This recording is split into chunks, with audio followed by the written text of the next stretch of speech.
Yves Kambala. Non, Yves Kambale. Galate 6.5. Yves Kambale, Galate 6.5. Tu porteras toi-même ta charge. Petit. Yo, au début, on a l'autre.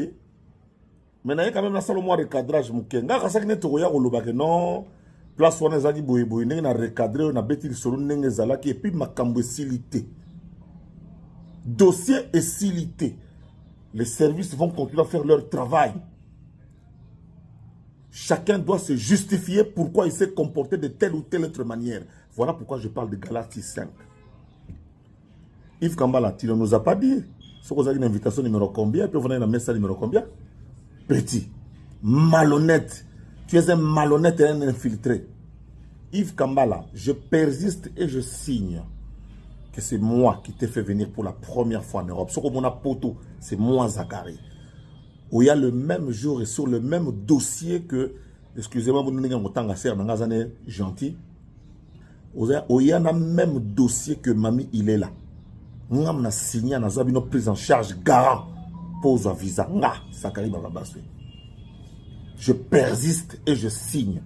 Où il y a le même dossier que Mami, il est là.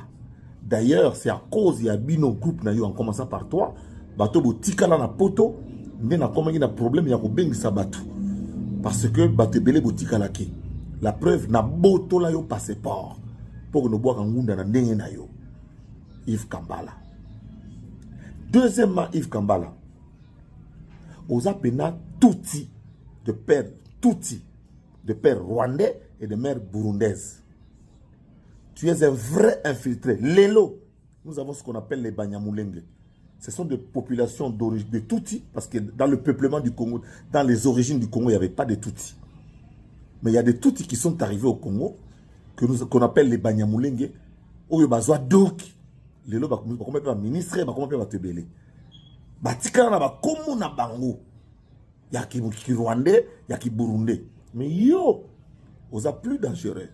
Parce que yo, ozu komba baluba, Kambala. Olobi oza murega, yamanyema. Et pas barega, na tuni, barega nyon surtout, président de la communauté rega, honorable Charlie Wenga. Alobi, Kambala, ils n'avaient pas barega te. Kambala, ils n'avaient pas baluba. Très très loin de barega. Yo komi Kambala, ndenge, nini, na sengi na aner, na ba service compétent, ba identifier yo. Parce qu'on parle beaucoup de l'infiltration. On parle beaucoup de la congolisation de la RDC. Yo Murega, soi-disant, Yamanyema, comme Kambala, infiltré. Troisième contre-vérité, malhonnête. Tu es un malhonnête. Je n'ai jamais travaillé en Antena. Je n'ai jamais été salarié chez Antena. J'ai été un partenaire de diffusion très important, avec un flux financier important. Déjà, en 1999, j'ai amené 16 000 $ à Antena. Ce qui te permettait, toi et tes collègues d'Antena, d'être payés. Je n'ai jamais été chassé de la RTNC. Ngai na RTNC, nazwa, suspension à durée indéterminée avec privation de salaire. En fait, en réalité, Tilelo, naza muta RTNC. Tilelo. Mais comme il y a eu la jalousie, il y a eu la malhonnête, il y a eu Songi kuna na RTNC. Donc, pendant 27 ans, nous avons agent et cadre à RTNC. Parce que document na kuna botu na RTNC ba yebi document ba tutu ba yebi la preuve na RTNC. Na auto les gaso kuna des jours na ministre nzela moko. Donc dossier na RTNC zalaka suspension à durée indéterminée avec privation de salaire. Donc contre ce qu'on appelle la politique la convention collective.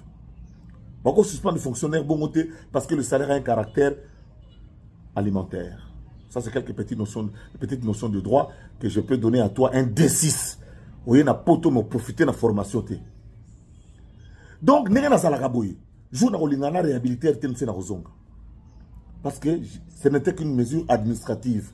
Mais quand on bazalaka, ba kangi na gauche na bimi na droite, député qui le tala le lo dans comité place nazale le boye. Donc, je n'ai jamais été chassé de la RTNC.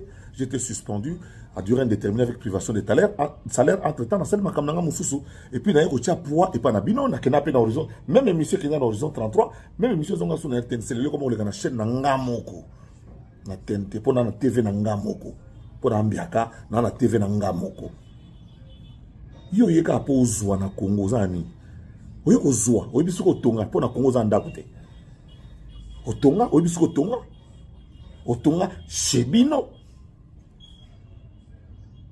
petit yo d'abord si c'est oyo biso to za invitation za na messa numéro combien d'ailleurs kutu yo na liste ya ba musicien na liste ya ba musicien kutu na komata na voiture otindiki soki likola owela okota na bus otindiki soki drummer soki sclaveriste akia kwei kuna kutu boswani na yatuni yo ozo wela kokende kuna yo ozo ko beta guitare nini tozo ko yemba voix nini yo swani na ba musicien te ne ozo wela kotindika ba kota na avion ofana na message numéro combien infiltré tu as été infiltré au quotidien ba musicien au fond na sima podium na base vie et tu viens raconter des salades yondo il fallait vendre nien yo il fallait vendre nien ngana eka po na moni makambo lobaki ezaki correct te et puis petit yo pena ko sona nga yo pena if pena ko sona boy yo koka hein yo pena ko sona pena na ngai pena ke ko sona ya ko sona yo if kambala yo ko koka pena ko sona na nga if mutazo tinda yo yebisa o eza 2026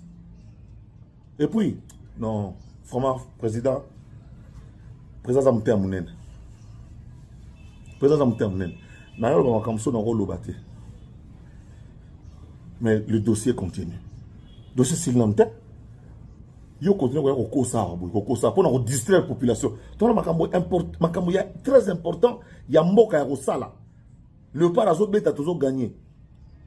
Il y a distraire sur des fautes commises par Moutou. Mais na habité boza be esclave to boza ba umbu boza ba nani boza be esclave boza be aux esclaves pour na âge na ba ko tindo yo le beloko te tu es un esclave infiltré malhonnête esclave petit na okeno likolo mais na otikolo ba petit âge na yo boso na bino Yves Kambale pour na Kivu il fallait usala Yves Kambale bata est ba Swahili bazaka na ba Kambale yo komi Kambala ndeni infiltré je persiste et je signe un ngam na memo na poto même jour na mamile la même dossier signature na Seyanga na boto la yo passeport pour que nous boire ngunda so boire na mikanda ba Rwandais na ebité so ke ba Burundais pe na ebité troisièmement na sala na antenne até nazaki partenaire na diffuser émission na antenne a ezo kotsa mama na la jotalanga i perd son âme mais bato musu bazali ba ko témoigner lelo que na kotsa mama la banda na longwa kuna antenne AP kwea pour limisanga terre troisièmement on va dans message numéro combien oui à l'époque au moni yo o amupaya. Et puis, moi 4-5 Tutsi d'origine burundaise, rwando-burundaise. Boza bakoma baluba. Ah, ner sala busala na yo. Ah, ner sala busala na yo. Toza infiltré à niveau mon sakana teti la presse. Malhonnête, infiltré